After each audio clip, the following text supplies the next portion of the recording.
Hello అండి, welcome to easy cooks. ఈరోజైతే మనము సండే స్పెషల్గా పన్నీర్ బిర్యానీని రెడీ చేయబోతున్నాము. చాలా సింపుల్ రెసిపీ అండి, ఇంట్లోనే ఈజీగా రెడీ చేసుకోవచ్చు. ముందుగా ఒక బౌల్ తీసుకొని అందులోకి ఇక్కడ నేను బాస్మతి రైస్ని వాడుతున్నాను. మీరు ఏ రైస్ అయినా వాడుకోవచ్చు. 5 గ్లాసుల వరకు బాస్మతి రైస్ను ఇలాగా కడిగి పక్కన పెట్టేసుకోవాలి. కొద్దిగా నాననివ్వాలి. తర్వాత ఇక్కడ నేను 1/2 kg వరకు పన్నీర్ ముక్కలను తీసుకుంటున్నాను. ఒక బౌల్లోకి పన్నీర్ ముక్కలన్నింటినీ ఇలాగ స్లైసెస్గా కట్ చేసుకొని తీసుకోవాలి. తర్వాత కొద్దిగా పుదీనా, కొద్దిగా కొత్తిమీరను వేసుకోవాలి దీంట్లోకి. అలాగే ఒక 2 స్పూన్ల వరకు కారం కూడా వేసుకోవాలి ఇందులోకే. అలాగే తగినంత ఉప్పును కూడా వేసుకోవాలి.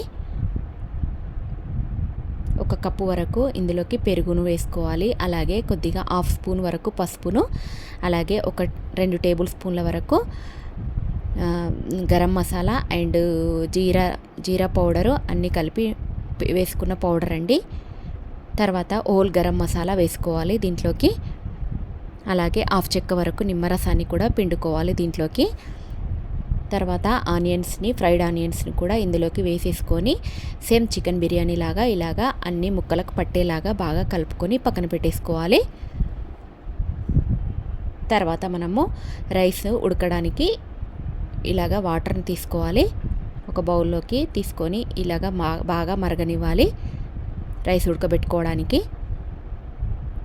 అలాగే మనము పన్నీర్ను ఎలా దేంట్లోకి రెడీ చేస్తామో అందులోకి ఇలాగా మంచిగా పెట్టేసుకోవాలి. తర్వాత ఒక 2 స్పూన్ల వరకు ఆయిల్ వేసుకోవాలి దాంట్లోకి.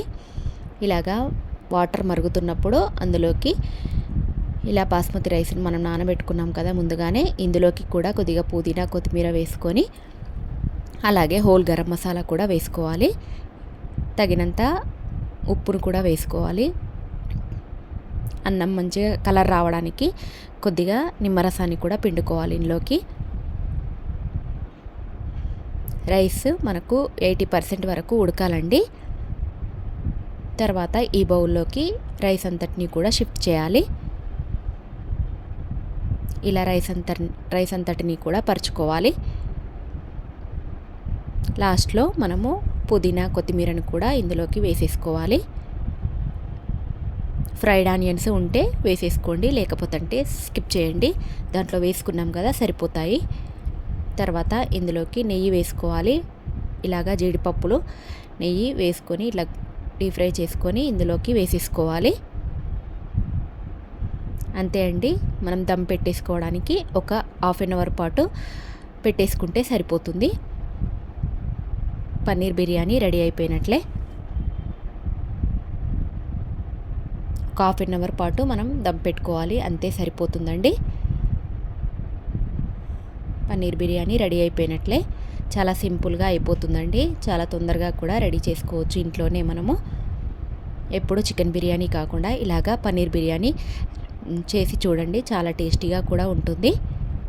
సేమ్ చికెన్ బిర్యానీ తిన్న ఫీలింగే వస్తుందండి. అలాగే మా వీడియో కనుక నచ్చినట్టయితే లైక్ చేయండి, షేర్ చేయండి, సబ్స్క్రైబ్ చేసుకోండి. మరిన్ని వీడియోల కోసం బెల్ ఐకాన్ని కూడా క్లిక్ చేయండి.